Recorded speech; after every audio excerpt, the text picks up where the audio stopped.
is a community of faculty and students from across all the departments at Duke University who are committed to ocean sustainability. Our community of scholars and students are working together to apply cutting-edge insights from ocean science, governance, and business to tackle some of the ocean's most urgent challenges and opportunities. We thank you for joining us in this monthly series, which has now been running almost a year. We've been exploring a range of really compelling topics, including the future of marine conservation areas, the role of oceans in human health, drivers and risks of deep sea mining, solutions for ocean plastic, and the evolution of the blue economy. These webinars highlight the latest work of Duke University researchers and graduate students, but we also engage a wide network of other experts and stakeholders that are connected to these issues. Our purpose for these webinars is to inform, to inspire, and to enable you to engage on these issues to help ocean ecosystems and communities to flourish over the long term. I'd like to provide just a few guidelines for our session today. Our session is going to be 60 minutes long, including our speaker's presentation, and we'll spend about the last 15 minutes in Q&A. We welcome you to put your questions and your comments in the Q&A button on the Zoom link. You won't have access to your cameras and microphones over this session, so the interaction will happen through the Q&A session, which will be monitored by our team. We also encourage you to go to the Oceans at Duke website, which was listed on the registration when you signed up for this webinar, to see additional articles and resources related to our topics. You can see the details of faculty research there and the descriptions and the videos of all the previous sessions that we've had up to this point. Today's session will also be recorded and it'll be posted to the website in about a week. So it's my pleasure to kick off our session today, introducing our first speaker, Marty Smith.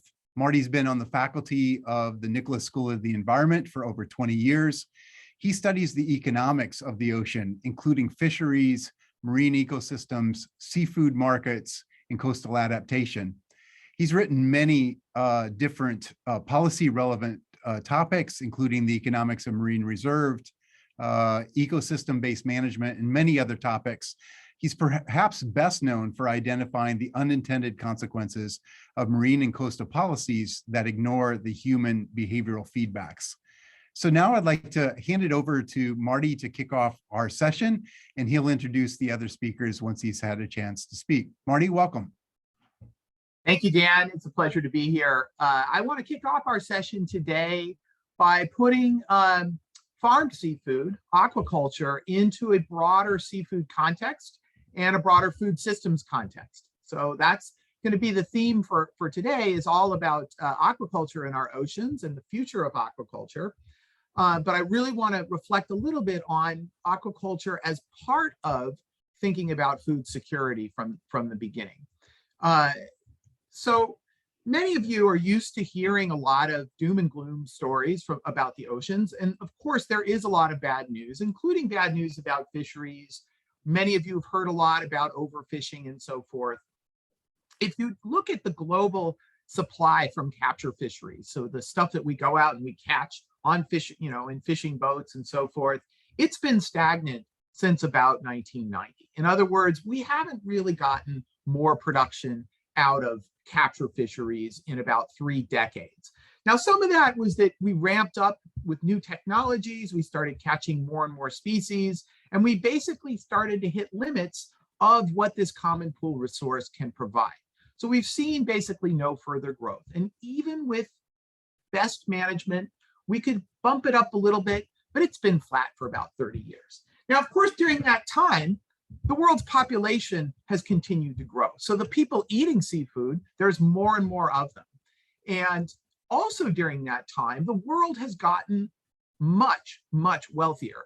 So if we zoom in on this last 30 years where we've seen stagnant supplies of capture fisheries, we see that real world GDP has gone up dramatically.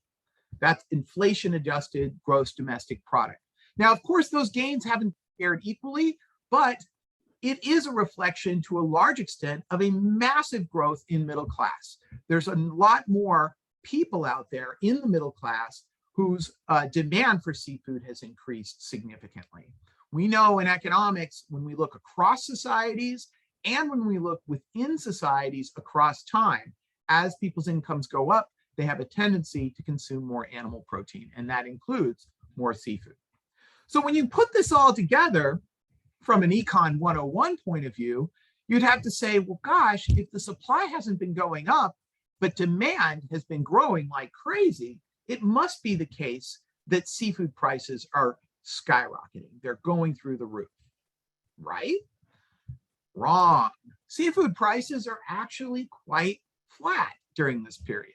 This is an index of global seafood prices that we put together about 10 years ago, and it's been continuously updated. It's inflation adjusted, but you see that bounces around and so forth. But by and large, global seafood prices are no higher today. And in fact, they're a tiny bit lower today than they were 30 years ago. So how on earth could that be? Well, the answer is the topic of our seminar today, aquaculture. Yes, wild fishery supplies have been stagnant for the last 30 years, but in that vacuum, aquaculture has grown like crazy. We can see aquaculture in the red here growing, this continuous supply. And so the growth in supply has actually outpaced that growth in demand, which has been substantial. Now, when we think about capture and capture fisheries, so the stuff that we go out and catch on boats, we throw our lines in the water and so forth, and farmed fish, bred in captivity, sometimes farmed in the coastal environment, sometimes farmed in cages in the oceans, but sometimes on land or in closed systems, in ponds and so forth. Those fish don't often interact. But in the market, these fish swim together. And that is a key insight from thinking about the economics here, is that these two things commingle, and that's one of the reasons those prices have stayed low. So going back to the Econ 101, you know where this story is going already.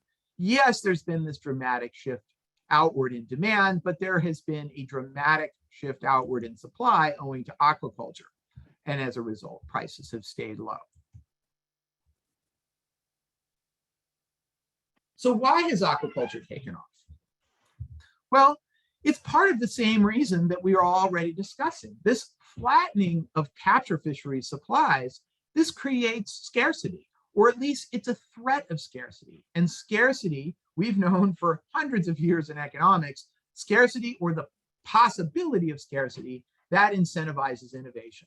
This created new market opportunities for farming fish, new market opportunities that in turn led to technological innovations in farming fish, market innovations in the way fish are new products come to market and the way they're distributed, and policy innovations to manage fisheries, but also to manage the farming of fish.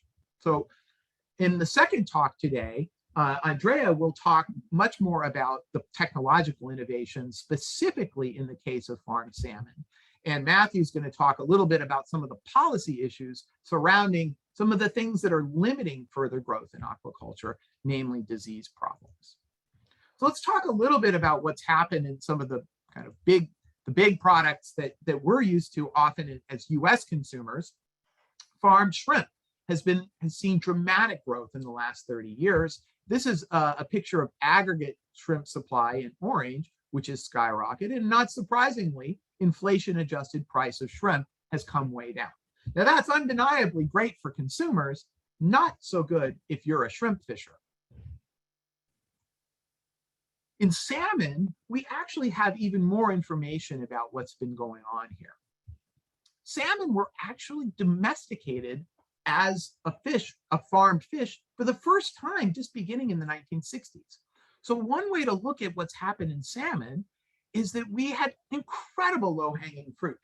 We had all kinds of opportunities to innovate because they previously hadn't been domesticated before.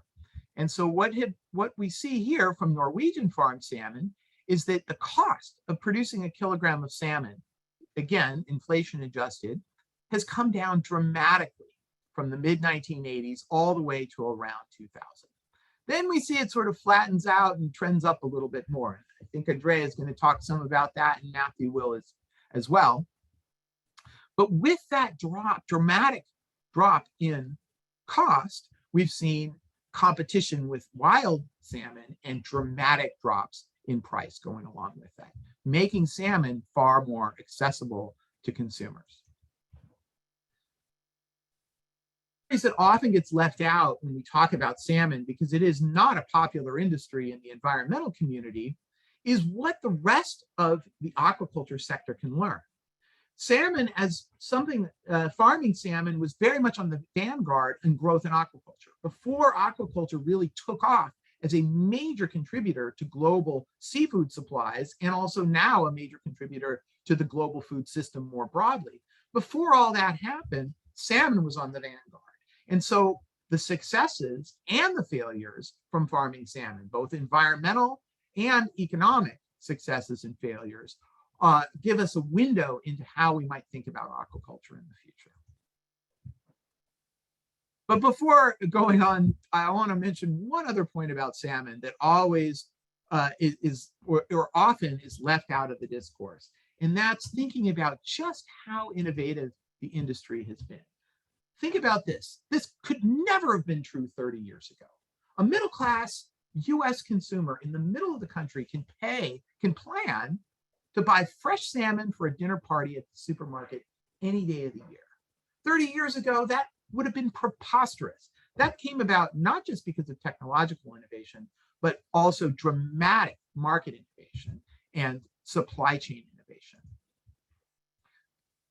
Everything in the US is pointing toward more farmed fish on the plates. If you look at the top groups of seafood products consumed in the United States, shrimp, tuna, salmon, pollock, and tilapia, all the ones that are trending up are the farmed products. So shrimp is trending up, salmon's trending up, tilapia is trending up. And if we extended this data to go even further, closer to the present, we'd see pangasius coming on there, the catfish from Vietnam. So all these things that are trending up are farmed, and all the things that are flat or trending down are wild. And is aquaculture just feeding the rich? Another critique of the industry often. Critics say yes, but they point to innovation in farmed salmon as specifically as serving high-income markets. But when we think about the health benefits of seafood, it's worth pondering this a little bit more. Look at this picture here from this is an old article from Mozaffarian and Rim from 2006 that converts the equivalent amount of salmon and what it would cost you at the store to eat that amount of salmon to get the maximum health benefit from consuming fish in a week.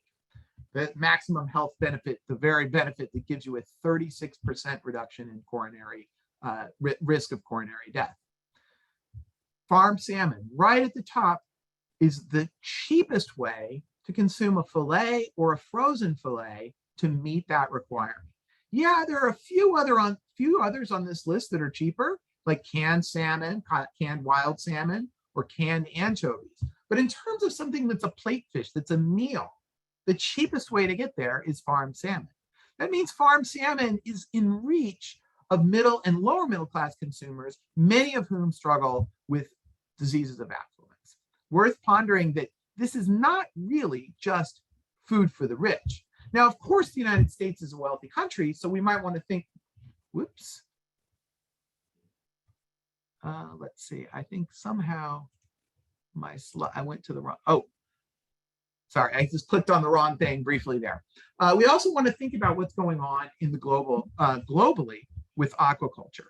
Another critique of aquaculture is that it's exported to wealthy countries like the United States at the expense of domestic consumption in low-income countries.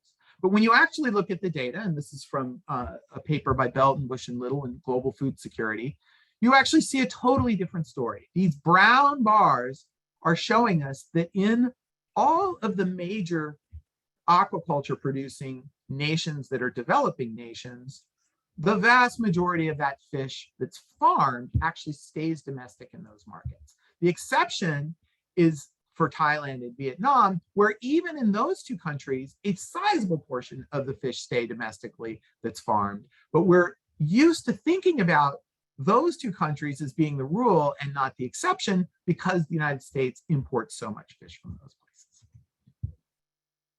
So I want to end on this question: what can capture fisheries learn from the experiences of aquaculture? Now, the first point here is going to sound a little wonky. Steady flow of product can maintain capacity utilization and processing. Why would anyone care about that? Fishing communities is why people care about that. Fishing communities traditionally were the places that not only the boats would go from and bring the fish back to, but they also provided jobs in the processing sector. Much of that processing has gone away and has moved overseas, particularly to China, which I'll show you in a second. If you have steady flow of product, you can maintain capacity utilization and maintain competitiveness in local processing, something that reinforces the potential benefits from fishing communities. Furthermore, control of the production process is what aquaculture has been able to master. And that's lowered their costs. It's produced better products. People want to eat farmed salmon for good reason. Less waste, better market timing. All of those things have made aquaculture more competitive. In order to achieve those same things in fishing, you need to find a way to spread the catches out. You need to find a way to eliminate the race to fish so that the product flows can maintain capacity utilization and at the same time produce high quality products.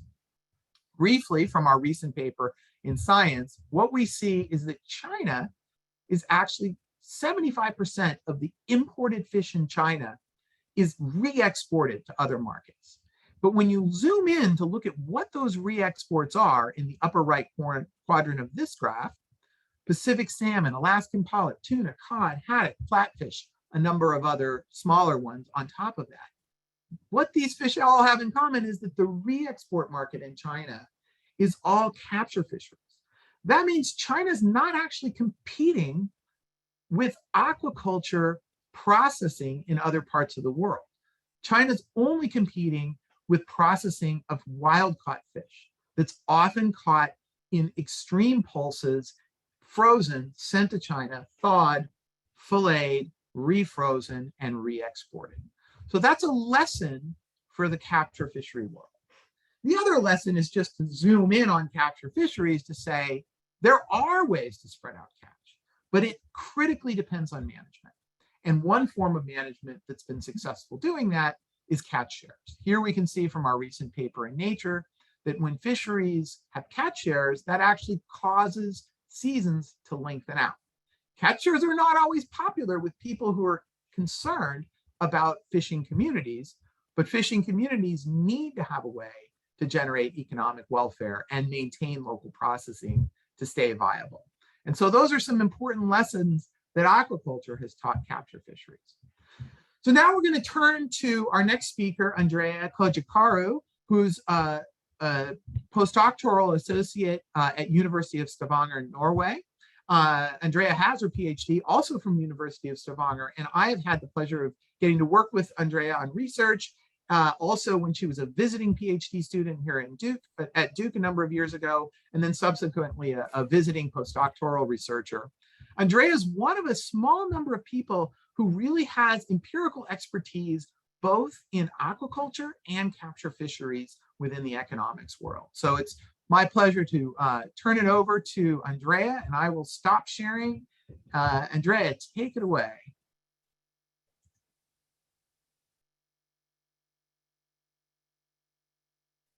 Great. Thank you so much, Marty, for that and your kind introduction. And I'd like to thank everybody for attending the webinar today. And I'm grateful to Marty and colleagues for their kind invitation. Let's see. Yes. So this is Norway. It is the largest producer of farmed salmon in the world. And Norway looks like a whale spine or a fish, which is very fitting because of the Norwegian culture for fishing and fish farming. And here I would like to draw your attention to these two lines, one of them being the EEZ, the exclusive economic zone line, and the other being the baseline. Within these lines, we fish, we farm, we drive our boats, we mine for oil and gas, and as of more recently, we are also building renewable energy farms, wind farms, offshore wind farms. This is an aquaculture site in Norway in the 1970s. This was very early, and when aquaculture was just budding and started becoming commercial in the 1980s, and this was what the farms looked like at the time. And this is your typical salmon aquaculture farm in Norway today.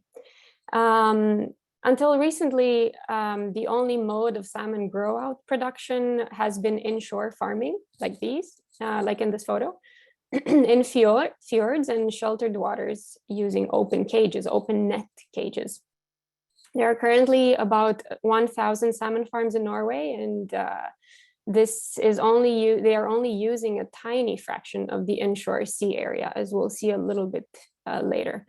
Like Marty already mentioned, there's been dramatic production growth since the 1980s in salmon aquaculture. This became commercially viable primarily because of innovation and technological advances. Notably here, I would like to point out the advances in vaccines. So there's been a number of vaccines that have been developed, kind of moving away from antibiotic use, for example, and other medicines, and also advances in feed composition and feeding systems. So they're more automated, there's less dependence on fish meal and fish oil, more on plant-based mixes. Well, it can be argued that aquaculture farms actually affect a much larger area inshore than only their farm locations because of biological and environmental externalities, with therefore much wider geographic spillover effects. So conventional aquaculture is not without its challenges, right? There is the typical manual interventions for damaged nets, for nets getting deformed by waves, changing sea temperatures, but also outside temperatures. You know, Norwegian weather can be rough. Having to handle dead fish, costly delousing. So this refers to the sea lice, which are parasites naturally occurring in salmon. Also diseases, having to deal with disease, deadly algae bloom, and escapees. Norwegian salmon production facilities are also the world's most efficient forms of aquaculture production. The challenge is that further production growth is not always equally productive, neither for firms nor for society. And particularly in the more recent years, it is clearly visible in this bottom part of the graph here since 2011, that costs are no longer fluctuating at their lowest values and are kind of noticeably increasing. Even though this is not updated and the last year is 2018, this applies for the more recent years as well, and it is noticeable that the production quantities have also been experiencing a plateau. This, in fact, coincides with a challenging period of sea lice outbreaks. And I promised to speak about sea lice a little bit more, and I think Matthew will talk about this too. But we think about sea lice and about how parasites and disease affect the farms themselves, but also how these turn into externalities toward other economic agents, right? So fish disease and sea lice parasites have both effects on both farmed and wild fish. So on, for example, wild salmon stocks, limiting the rate of further inshore production growth. And they've been typically addressed with regulation or technological developments. Another way to visualize these externalities, right? This is a network of farms, and disease but also parasites travel from farm to farm, affecting production. And despite large investments in research and innovation over time, The inshore salmon aquaculture sector in Norway has over the last years only been allowed to grow at a slow rate by government. And that's primarily due to biosecurity and environmental concerns. This is not only the case for Norway, but other salmon producing countries such as Chile, Scotland have also experienced a slowing down in growth and even a decline in production due to a mix of government regulations and in fact, sea lice have become a central concern in most countries. So by 2050, Norway, in fact, aims to increase its production fourfold. That means that currently it is producing about 1.5 million tons of salmon per year, and it aims to increase that to over 5 million tons by 2050. In order to reach these ambitions, Norway cannot go on farming salmon only in inshore open cages. Although, yes, aquaculture in open cages inshore has shown enormous ability to innovate over time. And we can expect that it will do so in the future as well. But we must also use, or the industry must also use other production spaces to ensure growth in a sustainable manner. Because yes, maybe I forgot to, not maybe, but I forgot to mention that the goal is to have this fourfold increase by 2050 in a sustainable manner. So yes, inshore salmon aquaculture is using only a fraction of the Norwegian economic zone area. And the sea area inside this baseline is only a fraction, about 1/10 of the total Norwegian economic, the EEZ area. The most distant areas of the Norwegian sea zone are currently not realistic to use for production due to kind of logistics for technology, but also cost challenges. And I think one of the most used reasons for this is that it is hard to get the electricity cables out there.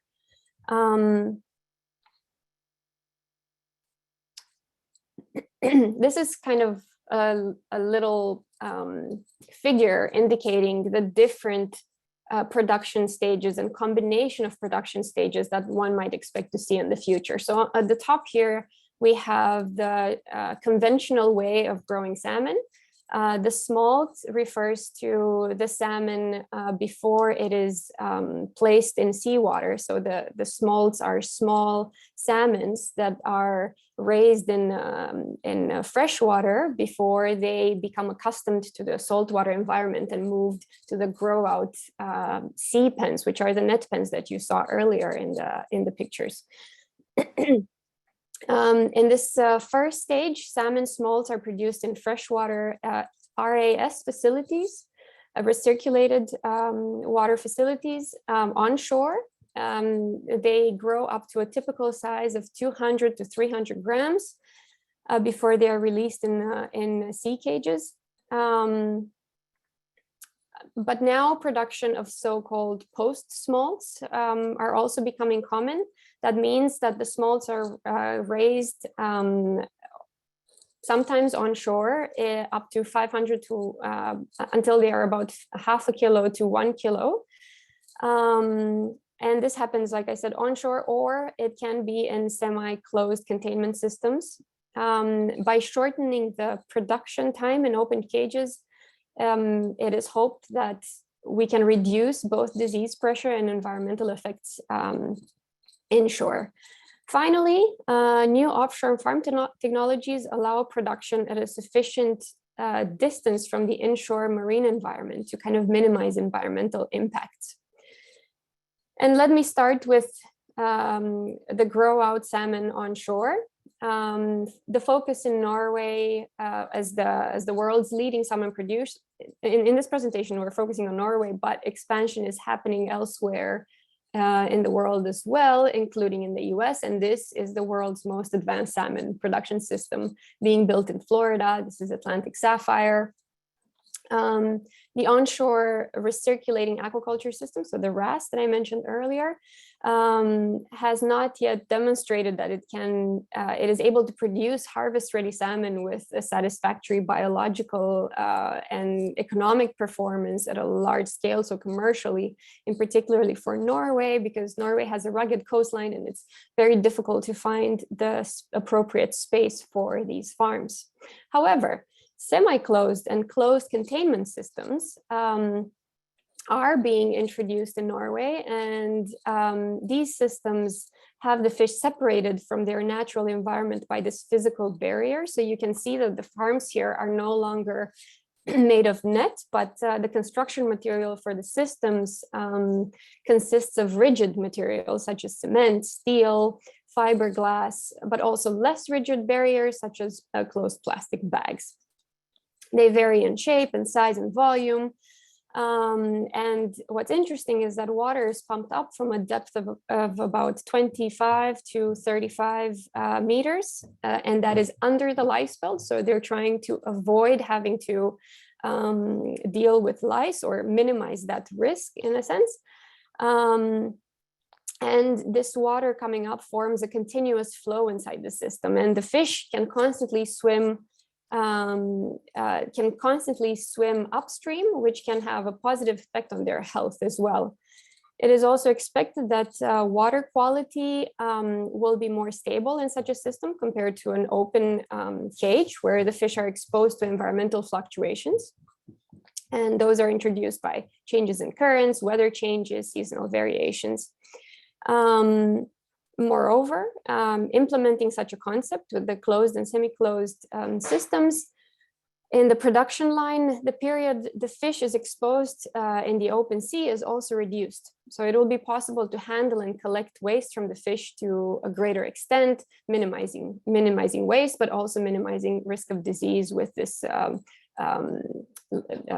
lessened exposure to the elements. Yeah, so what can we expect? Well, from closed aquaculture, it does promise lower emissions, greenhouse gas emissions, but we have yet to learn about the actual environment, technological and economic performance of closed technologies.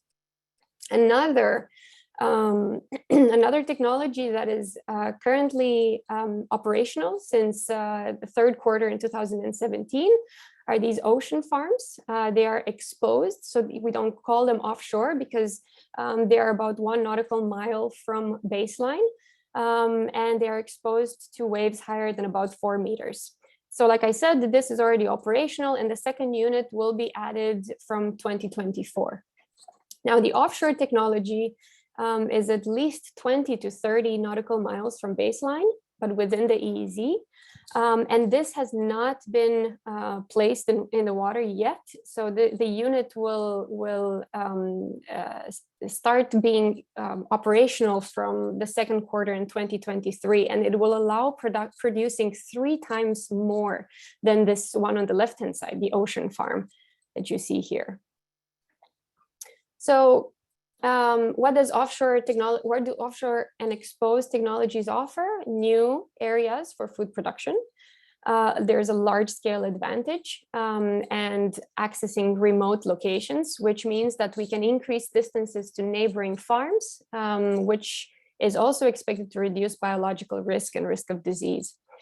However, the downside is that these farms will be exposed to weather conditions and harsh weather conditions, in fact, and the distance from land associated with higher costs and risks of bringing the electricity, like I said earlier, bringing the electricity to these farms. Well, these will have to be considered in the future, and solutions for such issues, concerns. So here, if you remember the Norwegian ambition of reaching 5 million tons of fish produced in aquaculture farms by 2050, well, this is a scenario that kind of presents where growth will come from in the future. And you can see here that, yes, the open cage inshore will continue to produce, but a little more. But you know, there's a lot coming from offshore farming, from closed and semi-closed, and some, but very little from onshore. Now, there's plenty of resources and knowledge devoted to aquaculture regulation in Norway. However, Norwegian government regulation is struggling to keep up with new opportunities and challenges, right, that these technological innovations are presenting.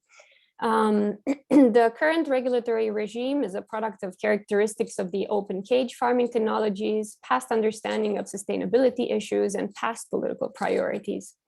They follow a command and control approach. There's two types of licenses that are required by the Norwegian authorities to operate the salmon grow-out facility. One is the location license, which allows a farm to operate geographically. And then there's a production license, which sets a maximum capacity. So since 2005, the production capacity of licenses has been limited by a maximum allowed biomass. Moreover, there is a collective penalty system known as the Trafficlight system, which was implemented in 2018. And this system divides the Norwegian coast into 13 aquaculture production areas and labels them green, yellow, and red based on regular assessments, usually yearly assessments. So, for example, if the sea lice induced mortality rate for wild salmons, because it's based on the impact of farmed salmon on wild stocks, is assessed to be high, so meaning red, then the consequence in the Trafficlight system is that the total production of farmed salmon in that particular production area will have to be reduced by 6%. If it's yellow, it will remain the same in the coming year, and if it's green, it allows a 6% increase in production. However, like I mentioned, I think our main challenge in Norway is that the ambition for growth is not currently aligned with regulation. And with that, I'll be done because I see I've gone a few minutes over time. Next up, I would like to give the floor to Matthew Reali Hatton.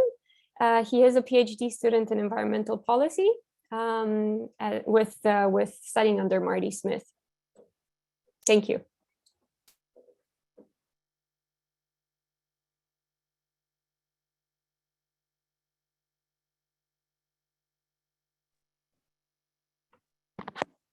All right, thanks so much, Andrea. So for this next stage in the panel, it's going to be a bit of a zoom in. We heard a lot about aquaculture more broadly, a lot about the specifics of salmon aquaculture. And what I want to talk about is the specifics of some policies that are designed to manage a very important problem in salmon aquaculture, that of diseases. Specifically, I'm going to be focusing on this from a bioeconomic perspective, looking at the decisions that underlie the management of diseases, what those management policies look like and how they interact with the system, and what those kinds of models and that understanding might tell us about best policy recommendations, best practices for management. So just to start off, having trouble moving my slides. There we go. What is the problem that we're facing? Well, the disease problem in salmon farming is very pervasive and it really varies a lot around the world. So it's very unpredictable when it arises, to the extent that in some years, outbreaks of infectious salmon anemia in Chile, which is the world's second largest producer, have been up to 80%, which, as you can imagine, is a huge loss, both for producers, companies, as well as local communities that depend on salmon aquaculture for their livelihood. But this isn't really restricted to any particular context, even in places like Norway, which, as Andreas described, has a number of regulations designed to prevent those kinds of outbreaks. They have averaged 3 to 16% losses over time, over a longer time period. And the unpredictability of this, the fact that these are often a large range, makes it really a challenge for producers that would like to guarantee some benefits from it from their production from year to year. But the cost to outbreaks of diseases are not limited to producers or consumers alone.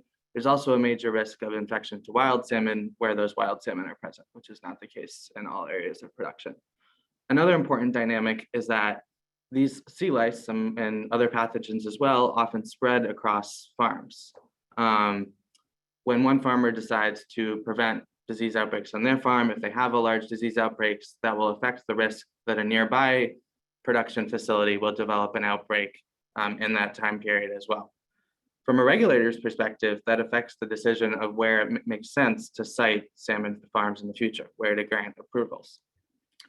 Specifically, There's a lot of benefits that may come from locating a number of farms close to each other. You could think about agglomeration effects, economies of scale, reduced costs that come from that, or the fact that if an area is shown to be suitable for salmon aquaculture, future producers may face less uncertainty in deciding to start a site there.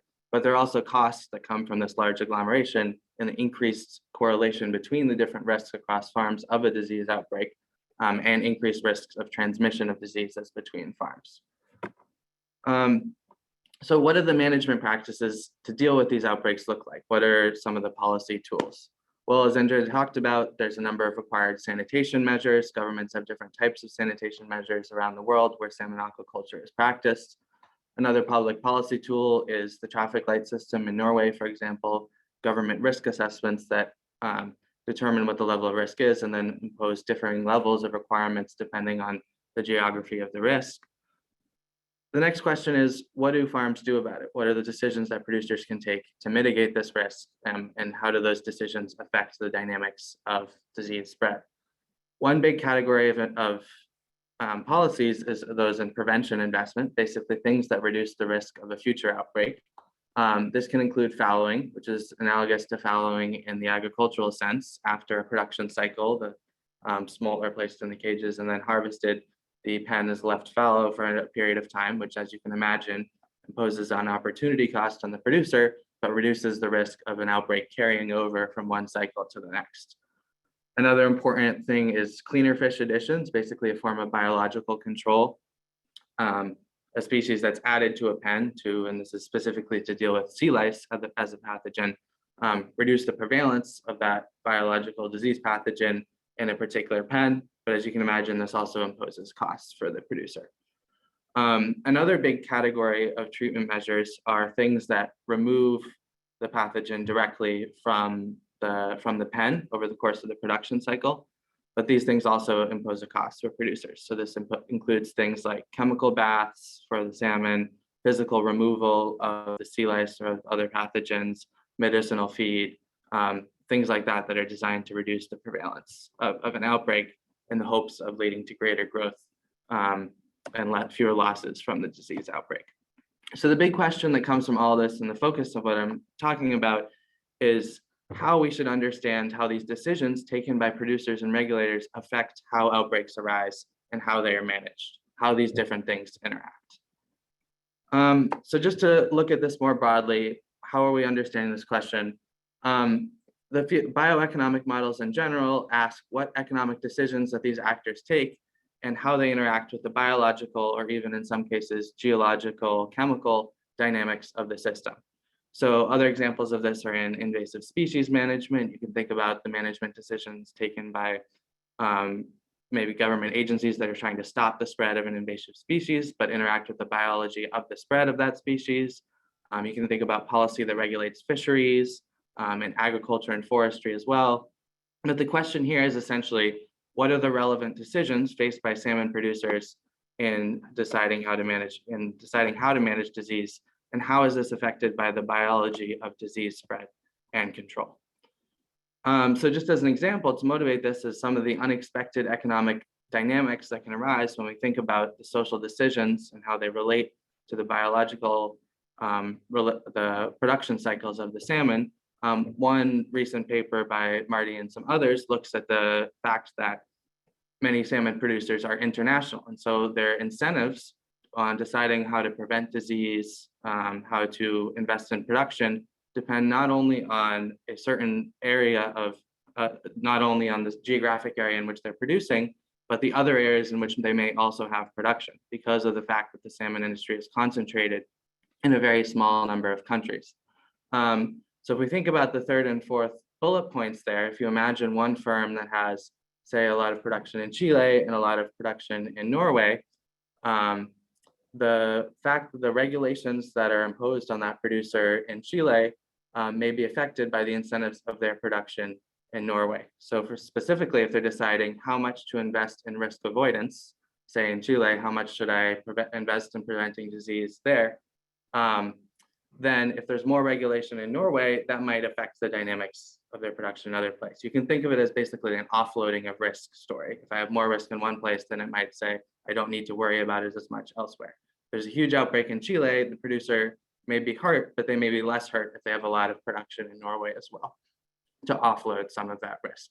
So this just is an example of some of these unexpected economics dynamics that can arise from these situations. So let's zoom in specifically on how we should understand the economics of disease management. Well, if you think about a producer at any point in time, they have a state of a system. Basically, how can we describe the decision that they're facing at any point in time? What describes the state of that system? Well, there's the amount of fish in the tank, in the production pen rather. There's the level of disease outbreak, and then there's the amount of control that they've previously invested in. So for example, cleaner fish in the pen. So given that scenario, a certain level of fish outbreak and disease control, they have certain decisions that they face at every point in time. Important one is when to harvest. They may harvest sooner. For example, a disease outbreak is particularly higher. They may decide it's not worth it to let it continue growing if growth has been mitigated to or lessened to a large extent by the outbreak. They also decide at each point in time how much to invest in treatment and how much to invest in prevention. So each of these involves trade-offs between the costs that they incur at the time and the potential benefits that come from the revenue that they would gain in the future from increased biomass in the pen. So specifically, what this translates into a mathematical expression is we think about the change in biomass as its own growth less any reductions from each disease outbreak. So you can think of its own growth as just however fish would grow over time. And then the reductions, basically how much they're predated by a pathogen and its population levels in the pen. The outbreak would be a little bit more complex. We would think about how they would grow with the amount of salmon that they have to feed on. They would be reduced by their own mortality, but they would also be reduced through predation by, for example, the cleaner fish, the investment in prevention. And they could also be removed directly through removal, investment, and treatment. Cleaner fish populations would basically be however many are added at each point in time, less whatever mortality they have. So I've bolded those two control variables, two things that the producer has control over. So you can imagine these three equations in a more formal mathematical sense as being three differential equations that interact through the time period of production over the cycle. So the producer has the ability to affect those three equations. Specifically, they're most interested in the biomass because they want to increase their profits at the end through controlling the amount that they invest in both treatment and producers, those two bolded variables there. So this is how I think about how we might understand this system first. So what kind of insights might this provide? Well, if we think about how some of these variables would relate to each other, some of the parameters, we might take, for example, price. Salmon price might vary over time. It might vary depending on outbreaks at other farms. And you would think about how over the course of a production cycle, the price would affect your willingness to invest in chemical treatment. So at each point in time, you might, for example, be less willing to invest in chemical treatment if the price goes up. This is just an example of some of the relationships between those economic variables that we might observe. Lastly, an important component of the model is asking what is the economic objective of the producer? How are they actually going to make these decisions? So we think about what are their costs. They have harvesting and restocking costs, feeding costs each period, prevention and treatment costs. What is their revenue? Basically, the value of the fish at the end of the cycle, their biomass times the price. So we're assuming from an economic perspective that the decision the producer faces is to maximize the sum of their basically revenue less costs over all future cycles. So thinking about them not just doing this once, not harvesting once, but doing it over all future cycles, and then asking themselves, what set of decisions will lead to the optimal outcome? How best should I control the disease outbreak to maximize their own profits? So this is not just an abstract theoretical exercise. This is designed to be applied to a specific context with data from Norway, in which we observe the decisions that these firms take over time. So we basically say a firm observes a certain state. They have a certain level of biomass, a certain level of outbreak in the adult female lice population. They have cleaner fish populations. And then we see, okay, what decisions do they make in that circumstance? Do they decide to add cleaner fish? Do they decide to treat, to remove lice? And then we might also observe other features of the system, like salmon prices at that particular time, the amount of fish that they stock the pen width initially, the growth rates over time, how fast do we see the biomass growing, mortalities, things like that. We can then plug back into those equations to see what the system looks like. Fortunately, though, we don't observe all of the features of the system. We don't observe some aspects of the cost that they incur along the way, essentially how much is it actually costing them to invest in all these things. But what we can do is essentially say, given the structure of the model, we know what the outcomes are, we know what the choices they make, which of those unobserved parameters would maximize the chance of producing all of those observed producers' choices that we see, all of those individual decisions that we see from each producer at each point in time. So this is the general how we would hope to empirically apply this model and use the actual evidence from Norway to see what kind of decisions the producers are making and whether it aligns with how we think this model should be set up or not, whether this conceptual model makes any sense.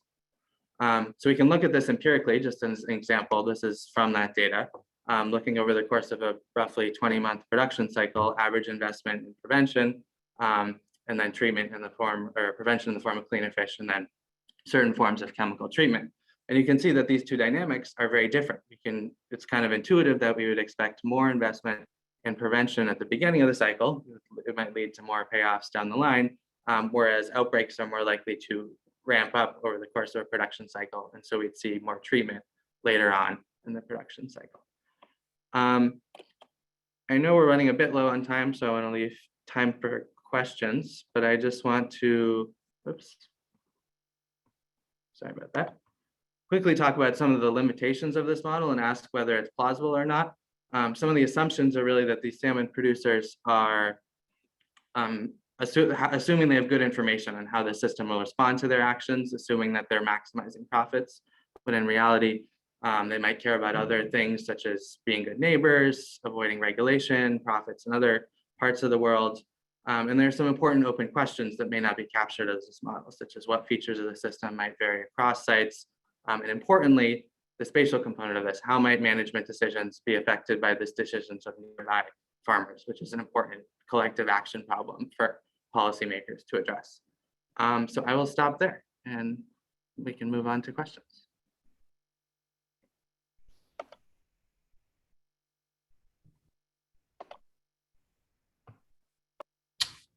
All right. Thank you very, very much to our presenters. That was an incredible and amazing amount of information, both on Norway as well as other issues. We do have quite a lot of questions, some of which have been answered in the Q&A box. So I encourage folks to go to that to check out those answers, but we'll go over a couple of them. First, though, I'd like to ask Dan to launch the poll. This poll is just for us to see where folks have come from to attend the webinar. So it's always kind of cool and interesting to see where folks are from. So thanks to all of the attendees, and we'll watch the poll. I was just going to start with a quick question for Matthew. There was a question about diseases and other dominant aquaculture species and what we know about that. Thanks. Matthew. Yeah, I don't know too much about that, to be honest. I know the dynamics of disease spread can be different in other areas, could be affected by things like age of fish, and I know that the spread might be different in areas with different aquaculture technologies. Andre or Marty, do you have anything to add? And the one that's been sort of most disruptive globally in the recent past is the early mortality syndrome in shrimp. Shrimp has seen a bunch of disease outbreak issues that have been sort of addressed, and then another big thing comes, and some of that's addressed with breeding, and some of that's addressed with biosecurity measures and so forth. So there's sort of an ongoing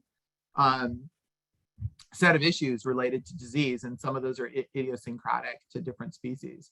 I think a lot of the questions that have come up are really about how do we use space well in our coastal environments and in the oceans, and so grappling with disease management in farmed fish is a big part of that question. How densely do we want to have aquaculture production in places that are otherwise maybe economically quite good for the industry to produce there, because of course that that makes solving the disease challenges much greater. And that's the kind of thing that Matthew's working on. Yeah.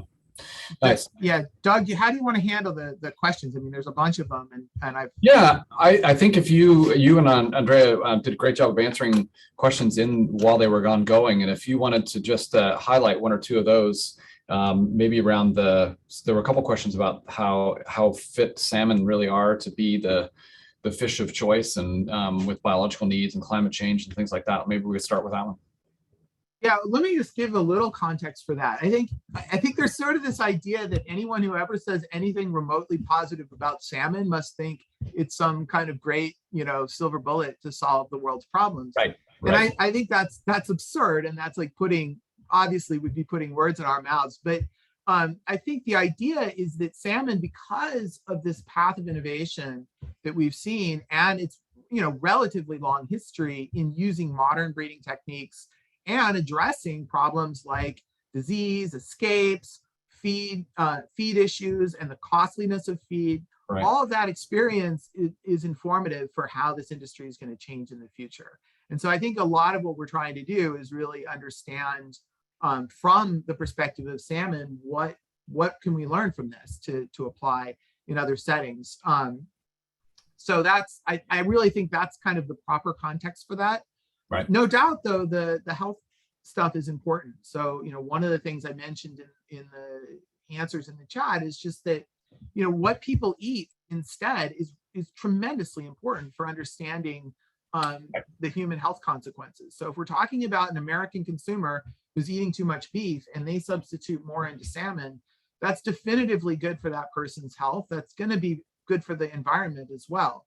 But we're not going to scale up salmon to feed billions of people on just salmon. That's absurd, and nobody would claim that. Right, got it. Awesome.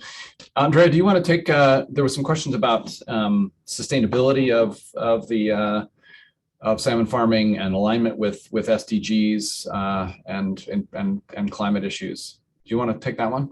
Yeah, sure. I guess what I wanted to say is that, climate change or climate variability and change will affect different places differently. For Norway, I can speak for Norway that we expect things to improve because of climate change. So more species will be moving up the coast. So that's a good thing for Norway, more abundant waters in terms of fish. And as we are moving more towards these technologies that are protecting the farm or the operations from environmental factors, right? Like the closed systems, then I guess that's also one motivation for moving into that direction. And just to summarize a little bit on the answered questions, that there were a number of them that asked about, okay, but how about these interactions with other industry sectors and some social concerns there, and these the three sustainability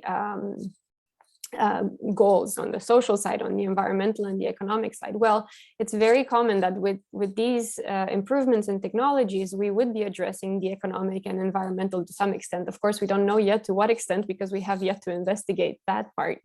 However, on the social side, it's often left last. And there is evidence in Norway, anecdotal evidence at least, that conflicts between the industry sectors, the marine industry sectors, are deepening.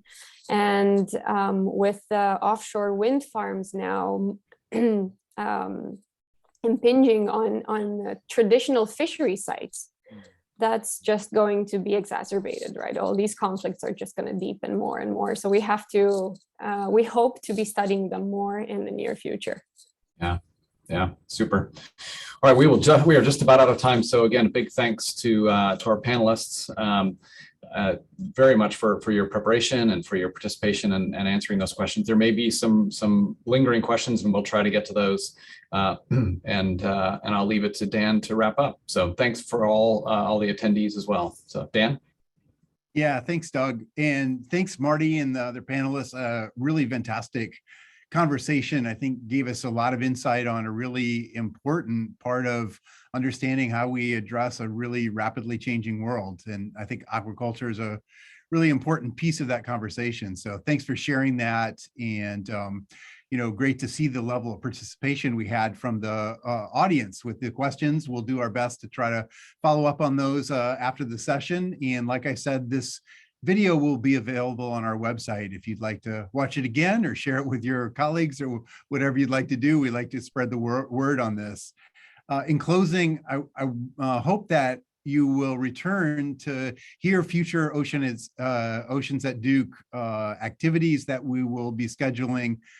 Don't forget to visit the Oceans at Duke website to see future webinars, recordings of past sessions, our newsletter, and all the other things that are going on in our community. In particular, I'd like to point out that we are currently planning the Blue Economy Summit, the subtitle of which is Shifting the Narrative from Extractive to Equitable. That's going to be on March 18 and 19. That's an in-person with some online opportunities as well for those of you who can participate. And I really thank you all for your time that you took to listen to the discussion today, engaging in the conversation, and we look forward to seeing you at future Oceans at Duke events. Thanks, everybody, and we'll see you soon.